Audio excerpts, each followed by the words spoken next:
വേണ്ട ചെറിയ ചാളക്കുട്ടി. ഇതിന് എത്ര നേരം ഇവിടെ ഇങ്ങനെ ഇരിക്കണമെന്തോ ഇതിനെ വൃത്തിയാക്കാൻ. ഉണ്ടാ മെനക്കേടാണിത്. വാങ്ങിച്ചോണ്ടെന്ന് ചിറയെങ്കിരുന്ന് വാങ്ങിച്ചോണ്ടൊന്നാണ് വലിയടേന്നേ. അവിടെ നിന്ന് വാങ്ങിച്ചോണ്ടൊന്ന വേറെ മീനൊക്കെ ഇരിക്കുന്നൊന്ന് ചൂര, വലിയ ചൂര. അതൊന്നും കൊള്ളത്തില്ലെന്ന്. ചെറു ഇതാകുമ്പോൾ കുഴപ്പമില്ലല്ലോ. ചാളക്കുട്ടി നമുക്കത് പൊരിക്കാം. കട്ട് ചെയ്ത് വേണം വറുക്കാനേ.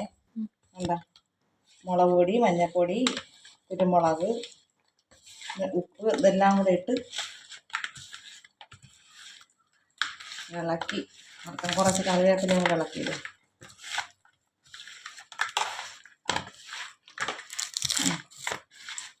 മതി മതി. മീൻ പൊരിക്കാനിട്ടേ കുറച്ച് മീനേ എടുത്തോളേ വറുക്കാൻ. ബാക്കി അങ്ങ് ഫ്രീസറിലോട്ട് വെച്ച് നാളെ എടുക്കാം. കുറേ ഉണ്ടല്ലോ. അപ്പം നമുക്ക് ചോറ് കഴിക്കാം. ഇന്ന് ഉച്ചയ്ക്കുള്ള കറികളാണ് ക്യാബേജ് തോരൻ, മീൻ വറുത്തത്, വാളക്കറി. ഇന്നലത്തെ കറിയാണേ. ഇന്ന് രസമുണ്ട്. കഴിക്കാം.